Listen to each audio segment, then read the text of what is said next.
Hello, hello, hello, and welcome to Green Tech Southwest, everyone. Thank you so much for joining us.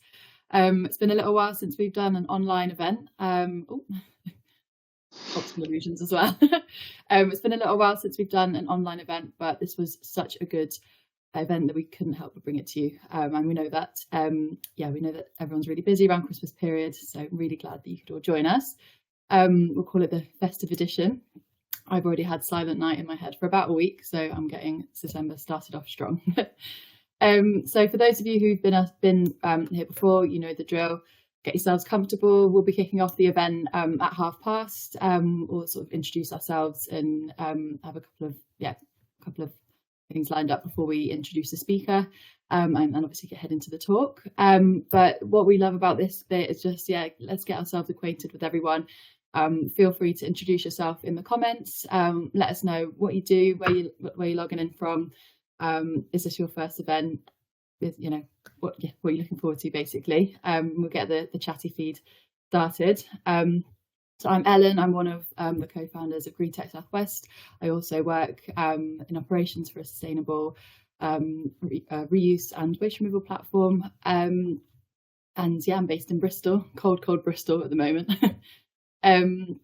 Feel free to introduce yourself and just get chatting, basically.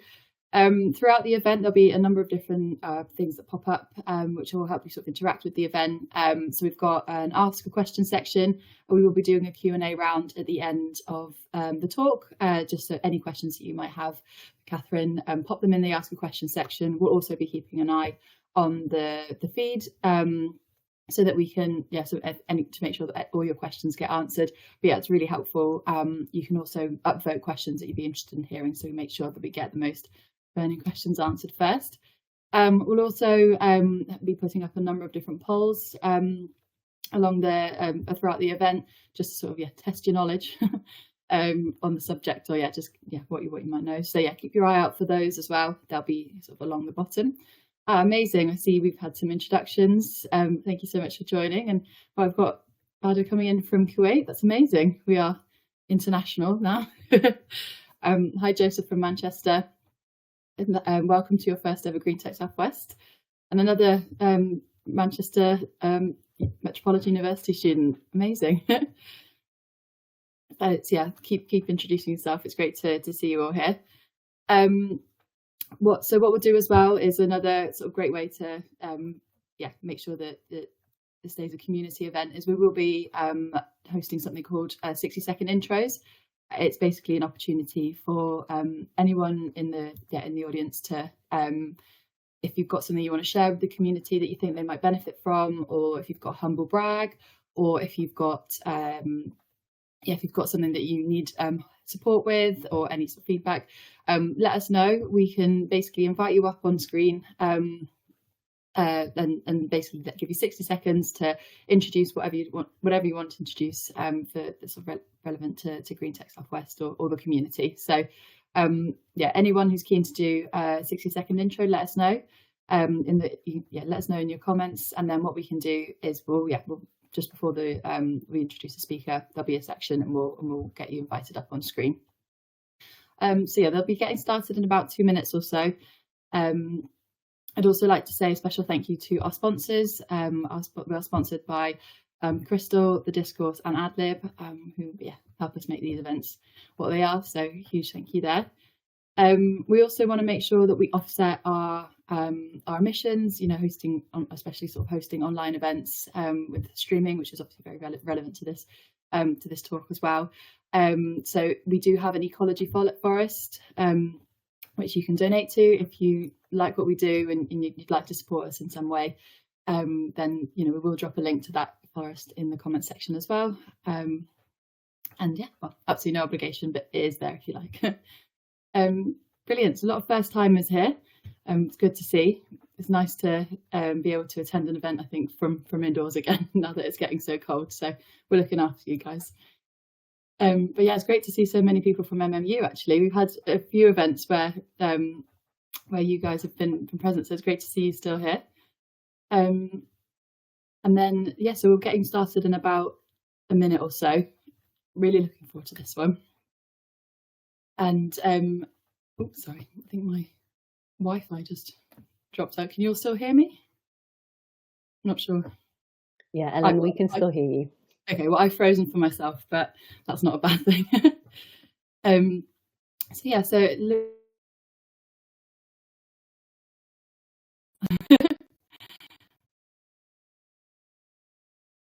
oh, your camera's on. Perfect. Great. Thanks, Ellen. Thanks for holding the fort. We always like to just have a bit of chat whilst everyone is arriving. So we're going to officially start now, right? Yeah. Okay, fantastic. Might be good if we could make the slides a bit bigger, Mike. Do you think I don't know if you've got the power to wiggle things around a bit. Wonderful. So. All right, cool beans. So great. Okay, well, as Ellen said, a huge welcome to you all today. Thank you so much for coming, whether you're an old member of Green Tech Southwest, because I certainly spot some faces and know some of you have been with us many, many times before, or if you're brand new to our events, a massive, massive welcome to you. We are Green Tech Southwest. We are a community group organised in the southwest of England, but our events are open to everyone. So if you're not from the southwest of England and you've joined us joined us today, if you're wondering whether you should be here or not, you definitely should be here, and a huge, huge welcome to all of you. So we'll just do a little bit of intro now. So there we go. I'll get our slides on the go. So first up, myself, Mike, and Ellen, the three of us on the screen, we're the co-founders of Green Tech Southwest. But we could not run these events without the support of our sponsors. So we always like to start off these events with a big thank you and an acknowledgement to those organisations that help us. So thank you to AdLib Recruitment, thank you to Crystal Hosting, and thank you to the Discourse as well. So we've mentioned us, but we are no community without our members. So thank you to each of you who have found the time to come today. Thank you all for also being part of our community. And as mentioned, myself, Mike, and Ellen are your co-founders. You don't need to know much about us. We've got a couple of other people we do want to let you know about, though. We also have a few volunteers that help us with our hybrid events too. So a big thank you to Dave, Sam, and Tariq as well for their continued support. So when we do in-person events, we always have an online element, which everybody here will always be welcome to join. But we also have an in-person element, and the in-person element does require a few extra hands. So as I mentioned, thanks to our volunteers here who always pitch in and give us a little hand. Just to sort of set the scene about our community and what we aim to do here. Our mission is to showcase a variety of people using tech to solve different sustainability problems using ingenious methods. We do cover the plus sides of using tech to solve sustainability issues, and we also cover the downsides as well. So we try and present a balanced viewpoint about all the issues of tech and sustainability. We have an open and inclusive ethos. So we have a code of conduct, which Mike is sharing in the comments now, and we also have a group constitution. Really, the only thing that we would say with regards to the code of conduct is please be kind to each other and please be nice. We know that sustainability issues and sometimes tech sustainability issues can be a very emotive thing. And it is often hard to have hard answers to things, to have, a binary yes or no, this is right, this is wrong. Sustainability is always about compromise and it's always about balancing. So we ask you to respect each other's points of view. We ask you to respect our speaker's point of view. You are very welcome to ask questions. You are very welcome to seek points of clarification on anything that comes up. We love discussion. We love sharing. We love chat. But as we say, it always has to come from a place of kindness. If you use that as your guiding rule, you will fit in very, very well to Green Tech Southwest. So I don't think we need to say much more on that point. Let's move on. So Mike, Ellen and I have been running Green Tech Southwest events for some time now. It's a little bit scary, but guys, we might actually be coming into our 4th year next year. 4 years in January, I think. 4 years in January, that's pretty bonkers. We have covered a really wide variety of topics over the years, and there's a write-up for every single one. on our website, greentechsouthwest.org. So you will find a write-up. So Ellen's job after today's event will be writing up today's talk. We'll be able to share the slides with you, and there'll also be this recording will be available as well. And of course, we may reference throughout today's events past talks we've had, and you'll be able to find all of that content at greentechsouthwest.org. So moving on then, so we now get to a little bit of an interactive part of the session. This is where we come to community 60-second intros. So we don't want this all to be about us. We very much want to invite you, who are part of our community, to introduce yourselves. So we've probably got 3 or 4 slots where we can invite you onto the screen. So what we'll do is we will enable your camera and your microphone, and you can come on and share something, share a 60-second intro. And for those of you that were here early, you might have heard Ellen already mention this. 60-second intros tend to be things like introducing yourself, maybe telling us about a project or initiative that you're working on, maybe asking for help or guidance. I know that in the run-up to this event, we had a few questions from people asking about measuring digital emissions. That might be something you want to ask the group today. Or maybe you found a cool resource recently that you'd like to share with others. All of those reasons are perfectly valid. So if anybody wants to come on screen and do a 60-second intro, please tell us in the chat. I know we had Ed from the Discourse, who's one of our sponsors. Ed was quite keen to come online. So I don't know if we found Ed in the, yeah, cool. So maybe we'll invite Ed up first, come and join us. And we'll see if anybody else wants to come up. So whilst Ed is joining us, if anybody else wants to put their hand up for a 60-second intro, please let us know in the chat. And I can see whilst we're waiting for Ed to come and join us on the screen, I can see Harry has asked, what is DIMPACT? DIMPACT stands for Digital Media Impact, and it's what the theme of today's talk is all about. So you'll be finding out loads about what DIMPACT is.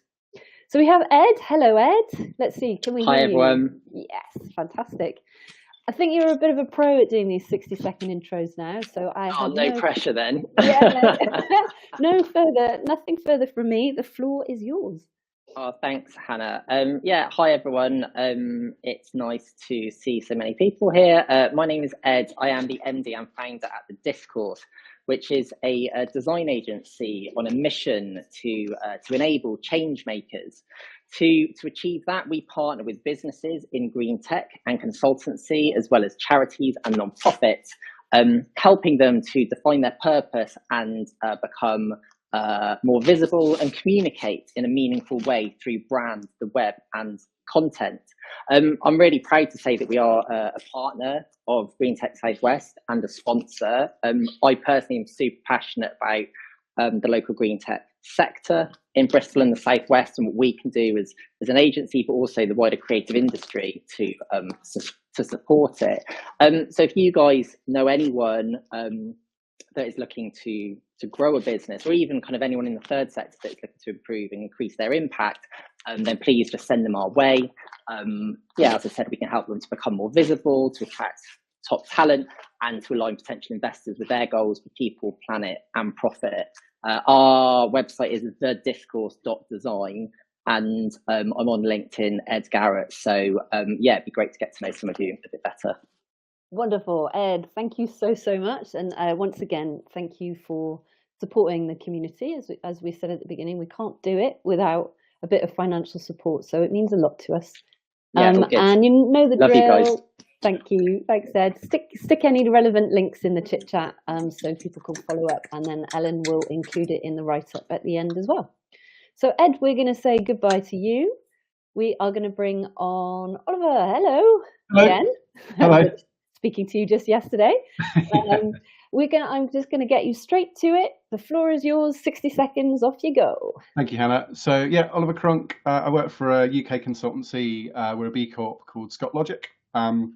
We're a technology and data consultancy, and the last, getting on for a year, I've been leading our sustainable tech practice. So we're very much in an R&D phase and building our framework and things like that. So we're trying to make it simpler to navigate the world of digital technology sort of sustainability. So, where do you start? How do you navigate? How do you then sort of link into things like Green Software Foundation's good work, Carbon Cloud Footprint's good work, and Green Code in Berlin and others. So bringing all that together and helping people sort of navigate that world.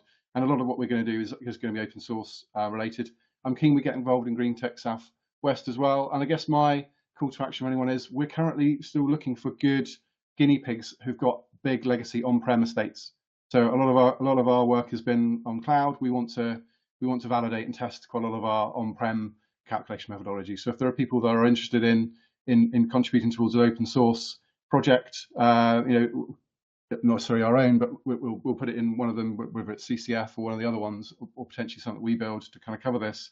Yeah, we're looking for sort of those willing guinea pigs to sort of help assess an estate and measure it and look at what the real levers are that you want to kind of look for and improve on-prem. So that's us. So if you want to talk about that, I'm on LinkedIn or yeah, kind of, I guess, find me through some social media channel, and I'm happy to have a chat about that.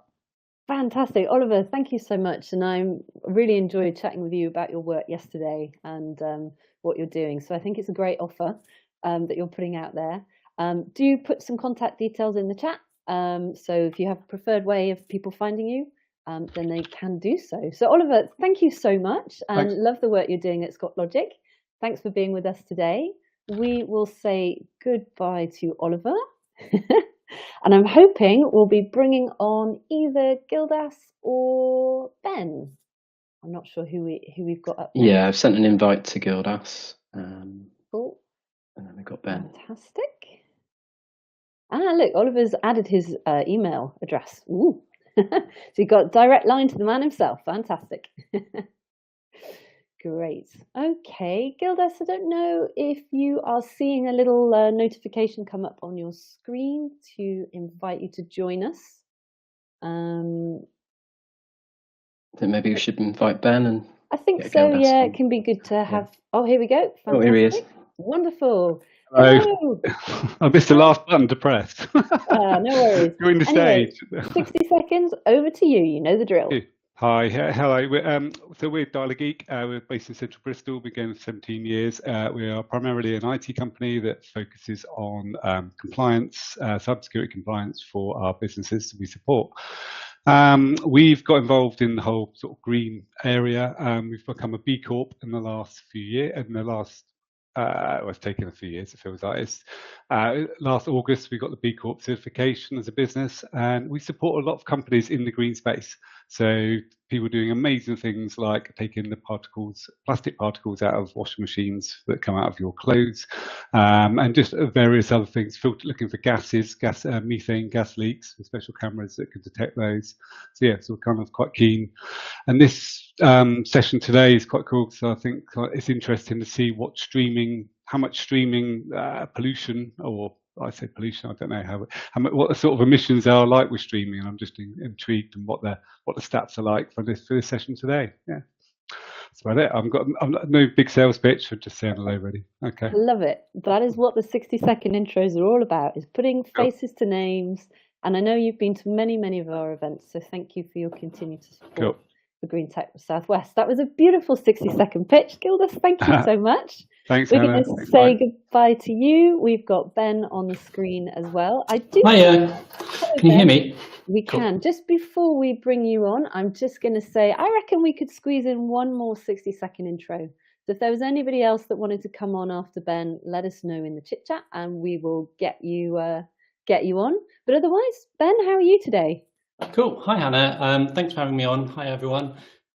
So I just wanted to say hi, and I kind of lurk in the climateaction.tech Slack. So check that out. It's got loads of stuff going on, lots of different kind of areas for different industries and different areas of kind of climate action stuff. Today I was really excited because I've done web and I've done games and I'm doing AI stuff as well. And I've tried to write a bit about kind of how technology can be, how do we think about environment and technology?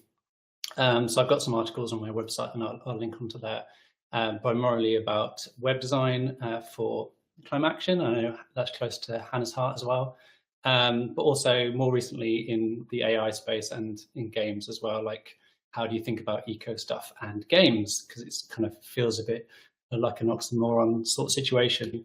So I've been writing about that, and I'm interested to hear what the panel has to say today. And I also, just to finalize, I run a podcast called the Machine Ethics Podcast. So if you want to hear about AI and ethics and me interviewing much more intelligent people, go check that out too. Cool. Thank you. Mega. Thank you, Ben. Thanks for sharing all the cool stuff that you're working on. It's really, really good to have you with us today. And to you and Gildas as well, please do share those links that you mentioned. You're already on it in the chat so that other people can follow up. I don't think I saw anybody else put their hand up for a 60-second intro. No, Mike and Ellen are shaking their heads, so that's cool. I didn't miss anything. So I think then we will close that part of the session down. Thank you so much to the 4 of you that were brave enough to come on, battle through the tech, the tech issues that you never know when you come on screen at someone's event if it's going to work for you or not. But all 4 of you were spot on, and we appreciate you bringing yourselves into the community so other people can get a sense of who else is watching and what else is going on within this scene. So that was a really nice set of intros. Thanks, everyone. So Mike, I think, is queuing Catherine up, or Ellen is queuing up Catherine to come and give today's talk. I've met Catherine a little while ago. I've been really, really excited about the DIMPACT project for a really long time. And we've been really wanting to bring the project to Green Tech Southwest because there was a strong involvement from Bristol University, which, for those of you that aren't based in England may not know, Bristol University is in the southwest of England. So there's a really strong connection for us here. Catherine's up here on the stage. So hello, how are you today, Catherine? Very well, very excited to join you all. Lots of people online. It's very nice to see. Yeah, and good chatty bunch as well. So I think we're in for a good event. Catherine, would you like to get your slides ready? Yes, and we'll try to do that. Yeah, we had a bit of fun with that earlier, didn't we? But I reckon it's all going to be mint now. And Catherine, are you happy to introduce yourself? I often feel that that's... Yeah, absolutely. I can certainly do that. I will share my screen. So I will need whoever is sharing their screen to stop so I can share in a second. But just to introduce myself, so I'm Catherine. I'm a partner manager at Carnstone. Actually, let me share my screen, but I think that could be quite nice. And so as Hannah and Mike know, we've had a bit of an issue. So I'm going to do something very unreasonable, which is sharing my whole screen as opposed to my window. So let's see how we get on with that. Good risk to take, Catherine. I reckon it's a big risk take. I would never do this under... Does that work fine, Hannah and Mike? Yeah? Fantastic. Looks great. Thank you. Cool. Sorry, before you crack on, Catherine, I'm just going to remind people if you have questions for Catherine, there is a little box on the far right-hand side that says Q&A. If you can pop it in there and just upvote your favourite questions, and we'll try and get through as many as we can before wrapping up at 1:30. Yeah, I will leave it with you, Catherine, and I'll come back at the end for questions. But thank you again in advance, and I hope everyone enjoys it. Thank you. Yeah, well, thank you for having me. I'm really excited to be here in this virtual room. And yeah, just to Mike's point, I can no longer see the platform or anyone's questions. So I trust that Mike and Hannah will interrupt me if there are any pressing questions or any tech issues. But yeah, back to me. So yeah, I'm a partner manager at Carnstone. If you're not in the corporate sustainability world, you probably haven't heard of us. So we are a niche management consultancy specialized in sustainability. Like most consultants, we do a lot of one-to-one work with mainly large corporates, but we're also quite renowned for convening sectorial initiatives to help corporates from the same sector, from the same industry to tackle common sustainability challenges. And DIMPACT is one example of that. So what is the role, the goal of DIMPACT? As you can see in my very, very long and pompous title, so it's the goal was to help media companies to measure the greenhouse gas emission of serving digital media and entertainment products. So what does it mean? Basically, we're helping companies to understand the carbon impact of day-to-day activities such as streaming or digital publishing. I know I've got quite an eclectic audience. I believe there are some more like tech experts, some sustainability experts, quite a few students. So my own background is in sustainability. I'm going to do my very best to make this presentation as accessible and palatable to everyone. But again, don't hesitate to ask me any question as we go. I imagine that if you are here and if you are interested in the carbon impact of streaming or digital publishing, you may well have come across some of those articles and documentaries that are now on the screens. And it's in the past 5-6 years, we've really seen a growing interest from journalists and general publics in the environmental impact of day-to-day online habits. Streaming in particular actually attracted a lot of attention, and this in turn has translated into a growing interest from streaming and publishing companies themselves. And the spotlight in the press, in the media, it's been very helpful in I think helping the general public understand that the internet is not this ethereal activity. It's actually embedded in large-scale physical infrastructure that do have an impact on the planet. However, the challenge was that for many years there was no robust, no common methodology to measure these digital emissions. And the few sustainability experts in the room would know this. It is very difficult to reduce emissions if you can't measure them, or at least if you can't map them. And this is why we created the Impact. So as Hannah mentioned, we partnered with the University of Bristol to create the Impact. So the University of Bristol, they have a really renowned computer science department that was already doing some work in this space. And together with leading media companies, we developed a methodology and an online tool to help companies measure their digital emissions.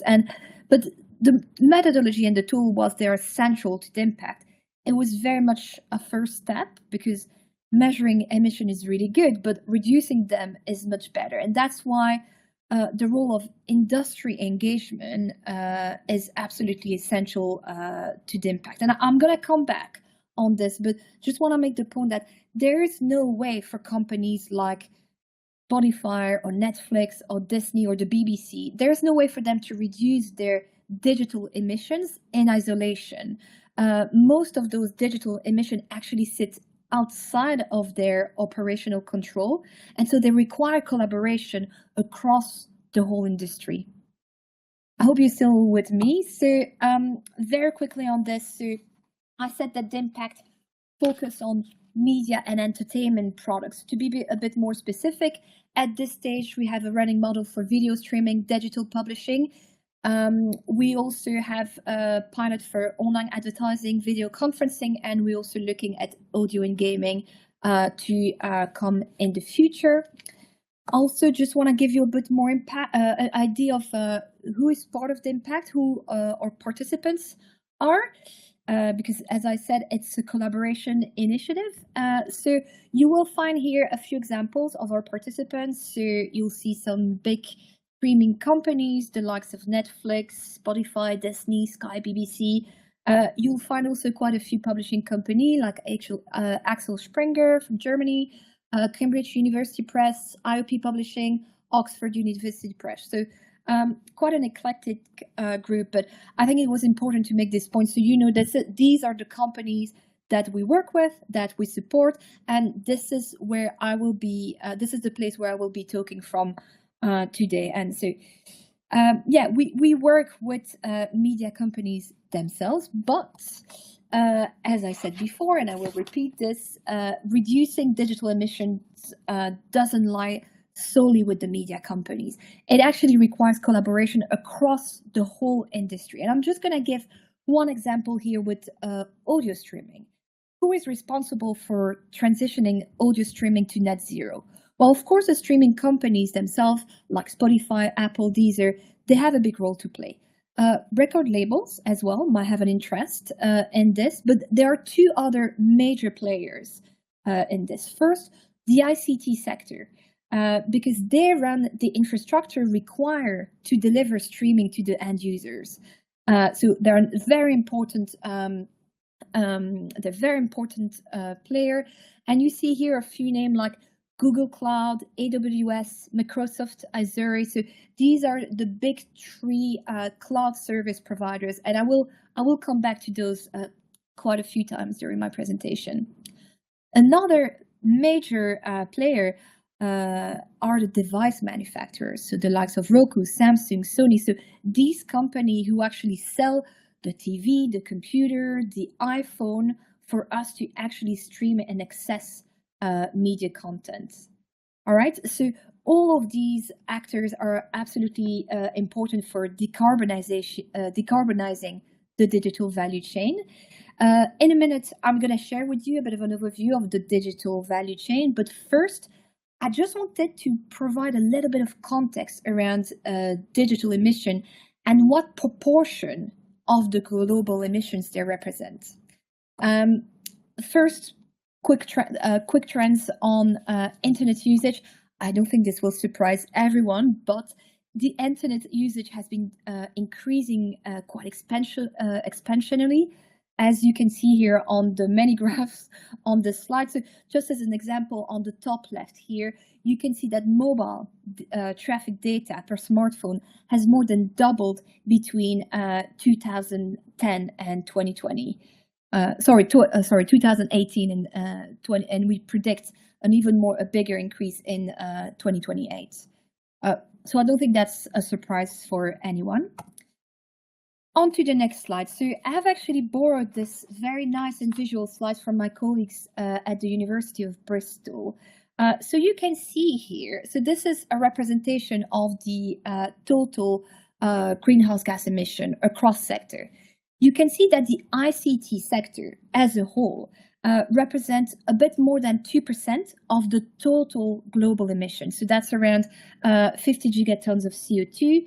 And so here you can, these emissions, they're divided between the electricity that is used to power the infrastructure on a day-to-day basis. So that's the bit in orange, the little square in orange. And on the other hand, there's the emission associated with the manufacturing of that infrastructure. So the emissions that we release to build the data centers, to build the desktops, the laptops, etc. And that's represented in red. And so entertainment and media products, so streaming, digital publishing, gaming, etc. They only represent a fraction of this 2.3%. Okay, and I just wanted to share this because I've seen quite a lot of press articles stating that streaming on its own represented up to 4% of the total worldwide greenhouse gas emission, and I don't believe that's the case. It doesn't mean that we shouldn't commit to decreasing digital emissions, of course, but I think it's really important to understand the right share of the total emissions that it represents, so we can best prioritize action as a society, and also for ourselves in people's home. I think it's really important. All right, now I want to move on to the fun part, or at least in my book, it's the fun part, and I just want to give you a quick overview of what's included in the so-called digital emissions. So what is the infrastructure that is required for you and I to watch Netflix or listen to a BBC podcast? And also, where are the big emission hotspots? So what are the parts of this digital value chain that are the most energy and carbon intensive? I'm gonna just do a very small note just for the sustainability experts in the room. So with the impact, we adopt a life cycle analysis approach. So that means that we look at the emissions at every step of the product life cycle, in this case, streaming and digital publishing. Okay, so the digital value chain, you can see here with the color coding, it's divided in three main parts. So the first part at the top of my slide here in red, that's the backend infrastructure. So that includes first the data centers that are owned by the media companies themselves. So it's represented, it's called premises data centers here on my slide. So it also includes all of the data centers that are outsourced by the media company. So usually it's outsourced to the likes of Google Cloud, Amazon Web Services, and those that I've named before. And finally, we've got what we called CDNs, or Content Delivery Networks. So the CDNs are basically an infrastructure that enables fast web performance. So if I was to put this in a very simple way, they're almost a copy of your main data center. So if you're a big company and you've got your main data center, let's say in the US, but you've got a lot of end users in London, well, you're going to need a CDN in England for your end users in London to have access to your content quite quickly and have that fast web performance. I hope I'm making sense here. It's a bit technical, but I think it's important to go through this. So that's the first part of the digital value chain. The second part in blue is everything to do with the internet network. And you can see here on my slide that there are two types of internet networks. So two ways for end users to access the internet, if you'd like. On the right, we've got cellular access networks, or they're also called like the mobile networks. So these are this is the network that can directly connect with your phone of your computer. So that's typically what you use when you're outside your home and you're not connected to the Wi-Fi. The other type of internet network infrastructure on the left side is the wired access networks, or it's also called the fixed network. And so that's a network that requires terminals or routers in your home to connect to your device. So typically that's what you're going to use in your home or in your office when you are connected with the Wi-Fi. All right. And finally, last but not least, the third part of the digital value chains, it's or end user device. So it's our desktops or laptops, tablets, smartphones, etc. So all of these devices that we use to stream online or listen to a podcast, etc., etc. Okay, so hopefully that gives you a better idea of the digital value chain. But now comes the big question: which parts of this digital value chain are the most energy and carbon intensive? And I think the answer is going to surprise quite a few of you. Certainly, it surprised me when I first started to work on this topic. So I want to share some results that we've published in a white paper we could produce with the Carbon Trust a few years ago, using the impact methodology to look at the emissions of video streaming. So you can see two graphs here on the screen. So on the left side, you can see a breakdown of greenhouse gas emission for 1 hour of streaming in Europe. And on the right side, you've got something similar, but it's a breakdown for energy usage, so in watt hour.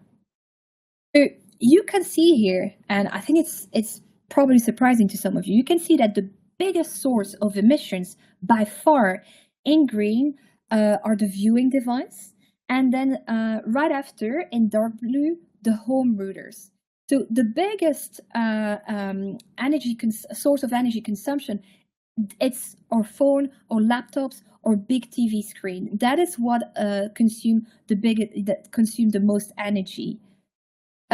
Second to that, in lighter blue, so we've got the network transmission. So that's the energy used by the internet infrastructure.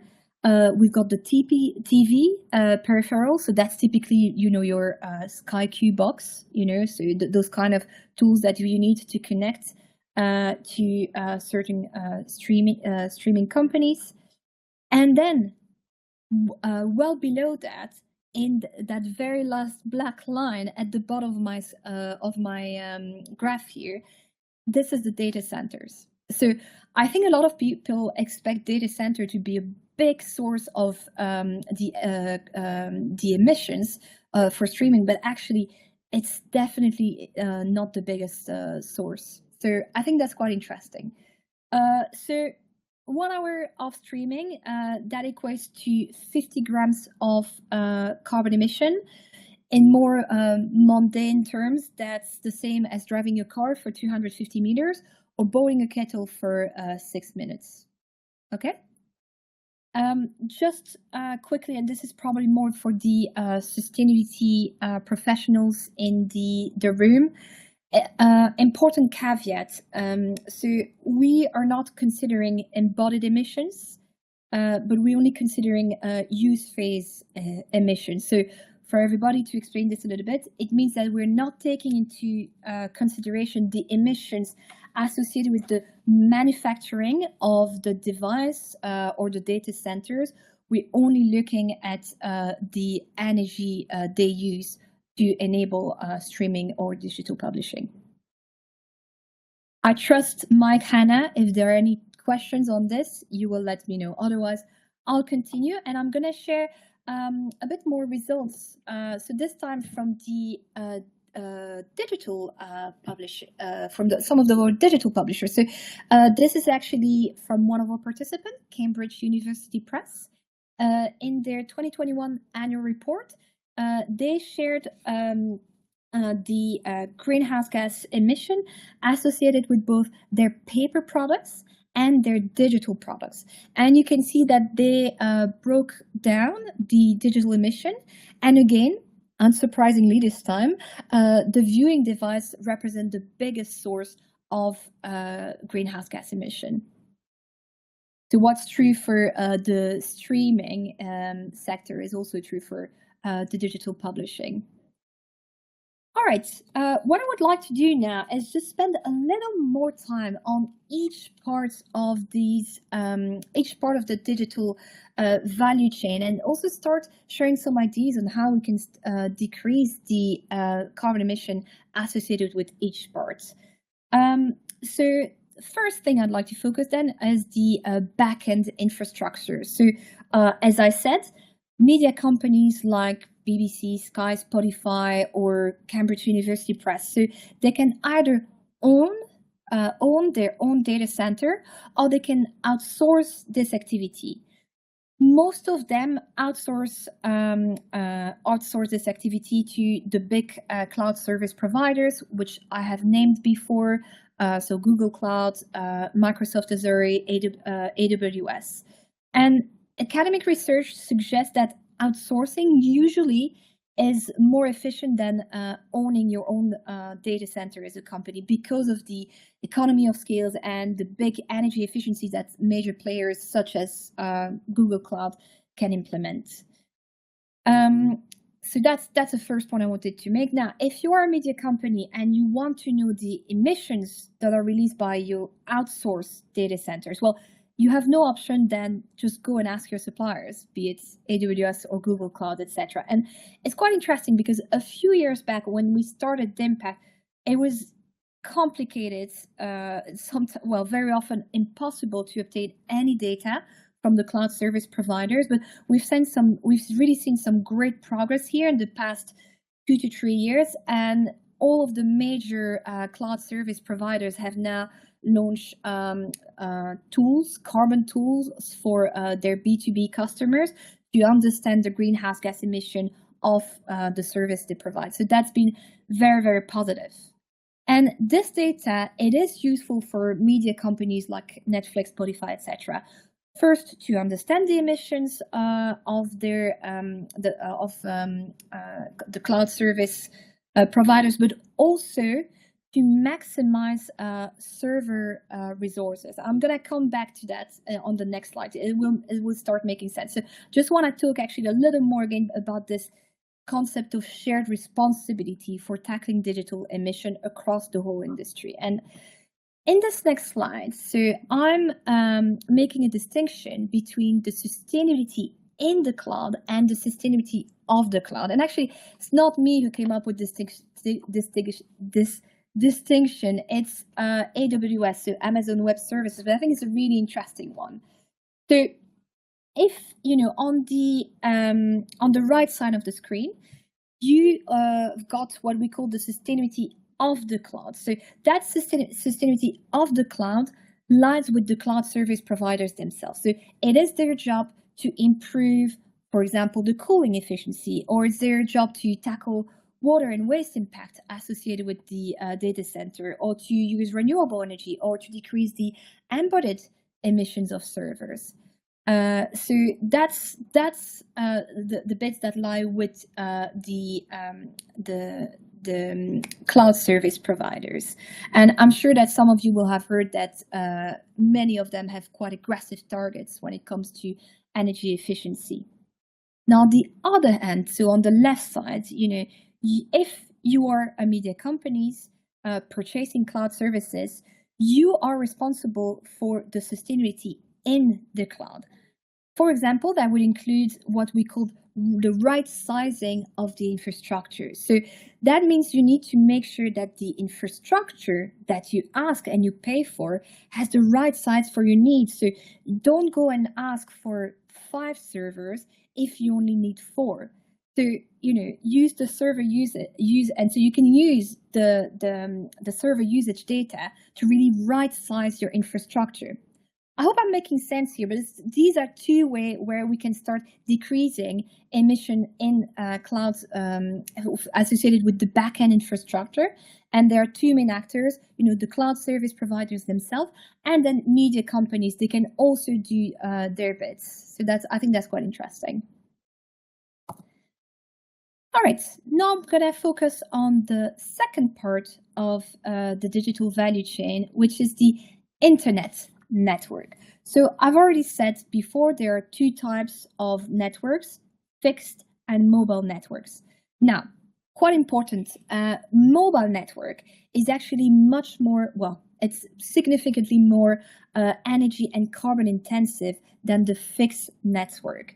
And that's actually one of the reasons that some of the streaming companies, for example, will encourage you as a user, they will nudge you to download content on the Wi-Fi when you are at home. So you don't need to use the mobile network when you are using their services outside of your home or outside the office. For example, when you watching a show whilst you're commuting. So that's one of the reasons you are being nudged to download content in advance whilst you are on the Wi-Fi. So one of the big questions around network for media companies and sustainability professional is what we call attribution. So because media companies use the internet to distribute their content to end users, they account for a share of the total energy required to power the internet. Okay.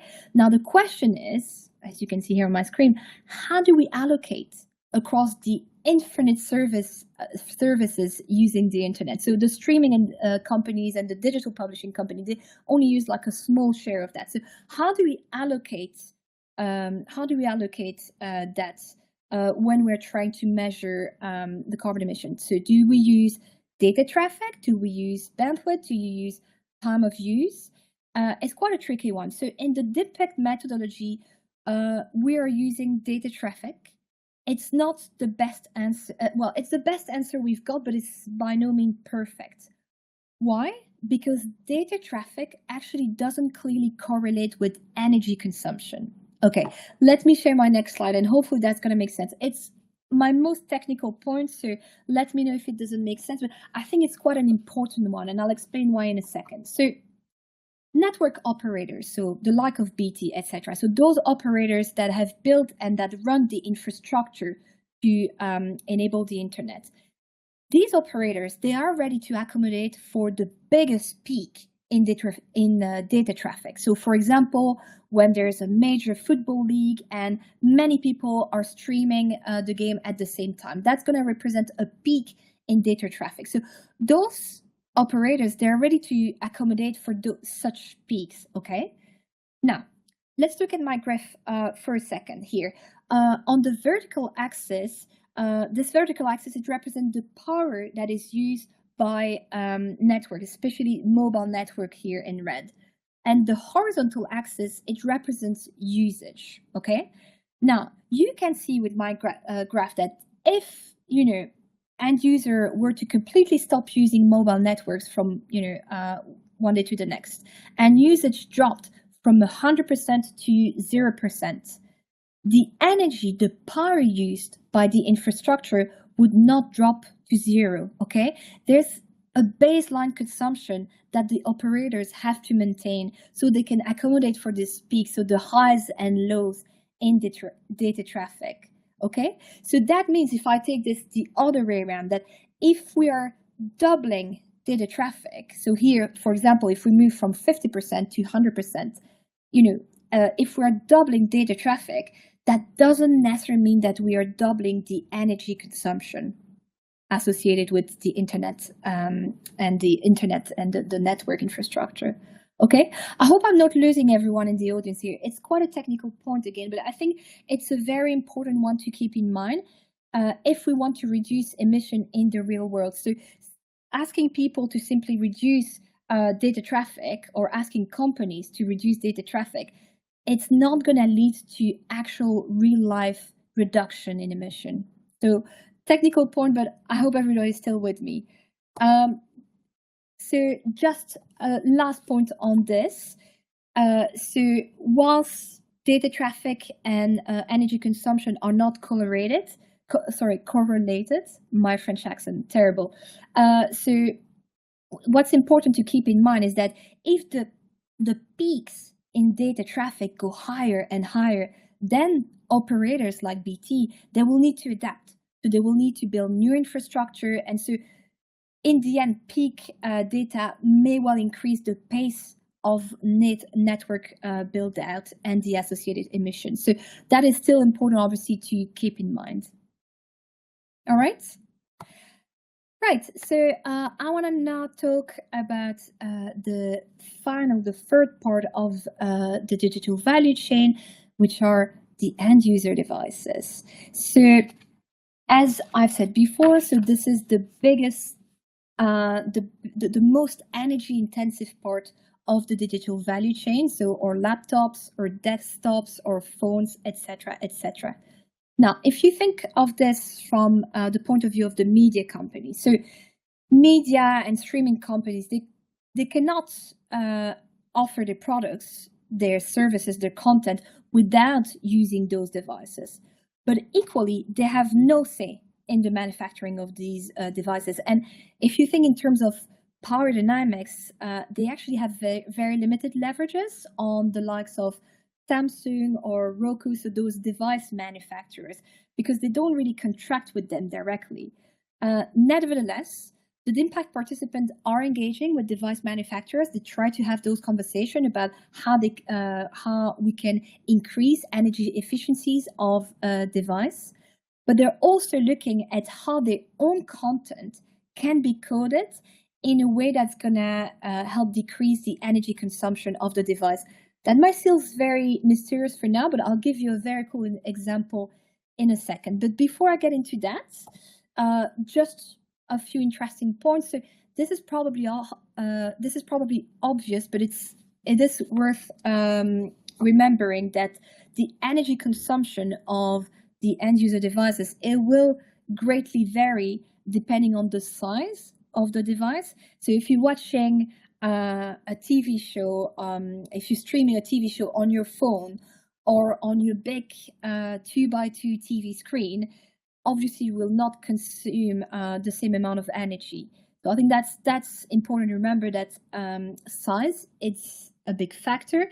It's not the only factor. Settings also are important. So some of you may be familiar with the HDR and SDR modes. So SDR stands for Standard Dynamic Range.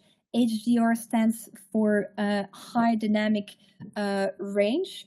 So high dynamic range HDR, it provides the end user, the viewers, with like a wider range of brightness levels and colors. So it's just nicer to watch, basically. And unsurprisingly, well, it impacts the power consumption of your device. So you can see here in blue, power consumption with the HDR mode on, versus in red when you've got the SDR setting on. So again, another thing that's influenced energy consumption and ultimately carbon emissions. And yeah, I said I would share a very cool example with you. So this is a story that Daniel Jacobs, who's sustainability manager at Xbox, shared with us earlier this year during the Impact conference.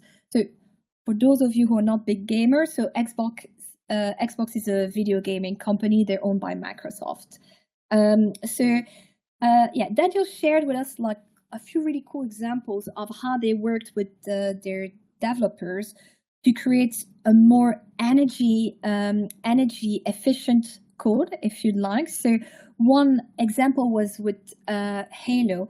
I realized, just before the presentation, I don't know how to pronounce the name of this game, which tells you how little of a gamer I am myself. So this was for the Go Halo Infinite or Infinite. I'm not sure how to pronounce it. I'm sure somebody in the audience will let me know afterwards. But it's a game they basically released in 2021.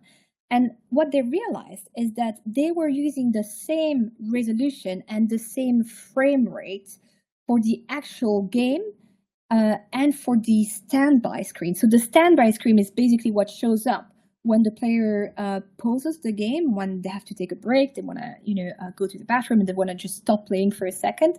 And obviously the standby screen does not require the same level of resolution or frame rate as the actual game itself.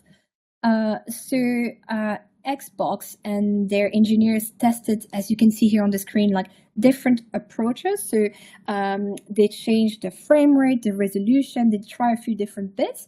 They've also analyzed how that impacted the both the power usage, but also the user experience.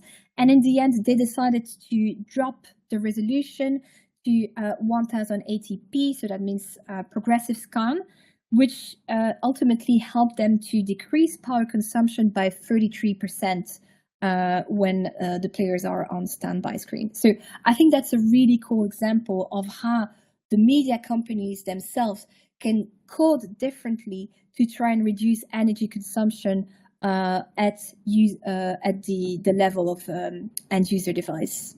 Okay. Hi, Catherine. We have a couple of minutes left, if that's all right. Oh, you're right. Perfect. And I'm just at the end of my presentation, so hopefully there will be plenty of questions. I'm going to stop sharing my screen and come back to you now.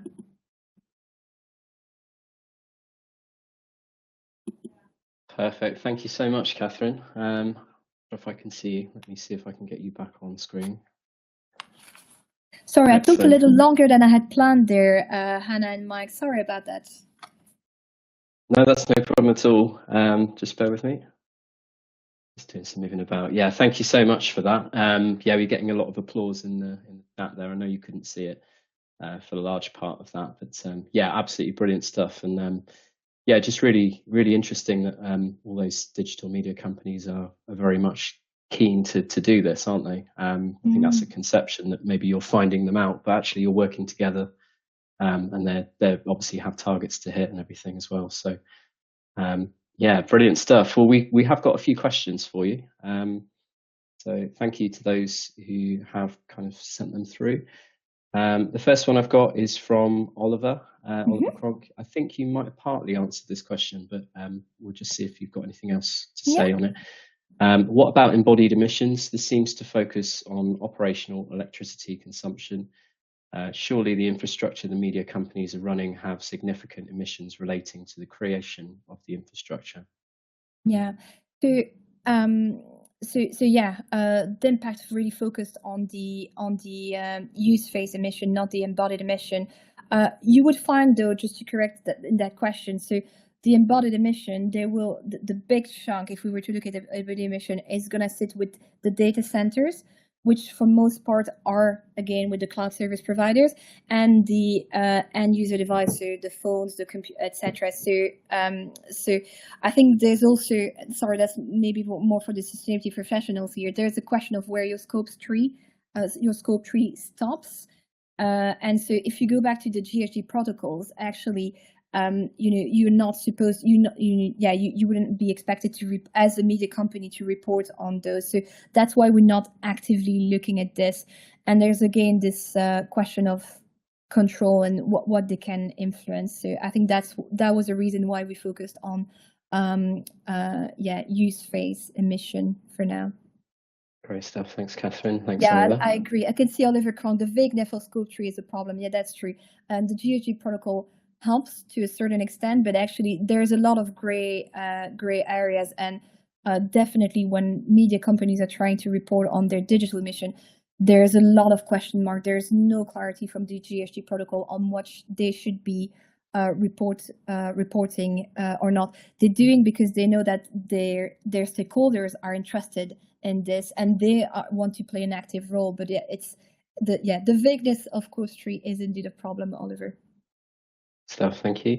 Next one from Jamie B. It's good to see your expanding DIMPAC's work to include teleconferencing, video conferencing, sorry. When do you expect results from that work to be published, and do you have a sense of whether it has materially different impacts to video streaming? Yeah, I don't have a, so we've run tests, and so we have measured the greenhouse gas emission for like very specific online events that some of our participants ran. We haven't planned any external publication yet, but it's good. Yeah, it seems to be an area of interest, so definitely one I'm going to take on board, and happy to have some offline conversation as well on this. But I don't have any public information I can share at this stage. But what you will find, however, is that the spread of the emission, so where the hotspots are, that's going to be very similar. So it's going to be, again, lying with the end user device, unsurprisingly. Thank you for that. Got a question from Michael Wilkinson. If the energy being produced is 100% green energy, and there is there any other CO2 attributable to streaming? That's a tricky one. So obviously, it's a tricky one. So it goes back also on how you source your renewable energy. So in the best case scenario, you will source your renewable energy through PPA, power purchase agreement. So that means that you, as a company, you are enabling the building of the renewable energy infrastructure. So you're really putting money down to increase the total renewable energy available to society, to all. That in that case, that's pretty good. But the problem is that if you are only sourcing renewable energy through a REGO contract, for example, then that means that you're taking renewable energies from the existing amount of renewable energy, and it creates a bit of an ethical question. That means like the big companies can afford to pay to take part of this renewable energy, and it makes the rest of the grid a bit less green for all of us. I think it's still very important for them to do that if they can't afford PPA, because it shows it's a signal to the market. It's a signal to energy companies that there's a big demand for green energy. But so yeah, your question is, it's a tricky one, this one, and that's why companies are asked to report both on what we call like market and location emissions, which will make these differences. So happy to take this one offline. Maybe we're getting a bit too technical. Oh, great stuff, thank you. Got a question here from Michael Kirk-Smith. How did you allocate energy use for the end user devices? For example, a phone runs and operating software enables the user to receive phone calls, etc. The router might be used by several users in a household. Yeah, that's a really good question. So the way we do it, so media companies usually have a lot of really good user analytics. So they'll be able to tell you, on average, what is how much time people consume the content, what type of devices they use. So we use those user analytics and data traffic as a way to estimate the greenhouse gas emission in the end user devices. But there are indeed like some again a bit of an allocation questions. So there are ways to see, what's the increase in energy consumptions. Brilliant, thank you for that. I think we've got time for one more. So Chris Adams asks, these models seem to imply that if you wanted to reduce emissions as an end user, the main leverage points you would have if you're on a green tariff would be either use services less, use the smallest device you can, or power down your router. What kind of actions have you seen the partner companies recommend consumers to take, if they make any recommendations at all? Yeah, I think that's a good summary. So first, as a end user, switch to renewable energy, to green energy if you can. Maybe don't purchase a massive big TV screen. Maybe, be content with a smaller one. I appreciate there's a user experience as well to take into consideration. You can also look at the settings of your TV. So like, as I said, like HDR versus SDR. The other big one is what I said around mobile versus fixed network. And I don't have anything that's in the public domain, but I know that some streaming companies or some of the streaming companies, they nudge the end users to download content whilst they are on the Wi-Fi. So that's an action they can take. But of course, media company can't tell end user, please only watch your favorite TV show on a phone. It's just not their place to say that. But nudging them to download the content on a fixed network as opposed to mobile network, that's something that some of them do very gently. But obviously, the end users always have the final word. Where they can't force anything upon them.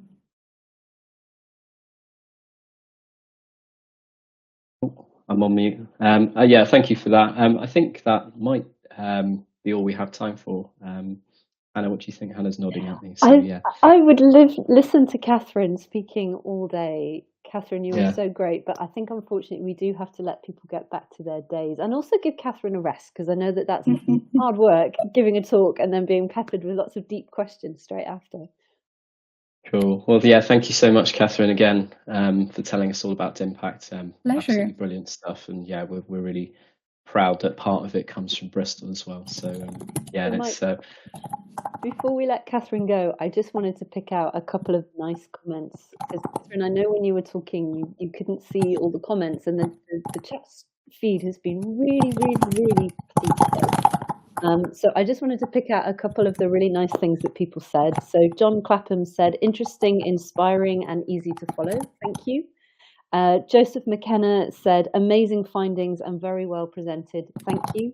And Emily Trotter said, fascinating. Thank you, Catherine. So I just wanted to pick out the sentiments from the audience today and just to say like an extra massive thank you from everyone listening. You've been absolutely amazing. Thanks, Catherine. Well, thank you so much for having me. It was a pleasure. And sorry we didn't have as much time for the question as I would have liked. And some of them were quite technical and complex. So happy also to speak with anyone offline. And you can easily find me on LinkedIn as well. Brilliant. That's very kind. Thank you so much. Thanks, everyone. Thanks very much, Catherine. We'll be bringing Hannah back on now. You're free to go. And yeah, thank you for that fantastic talk, which, as Hannah mentioned, Ellen will be sending a summary around, and you'll find it on our website as well. So thank you again. Take care, everyone. Thank you, Catherine. Have a good day. Thanks. Bye.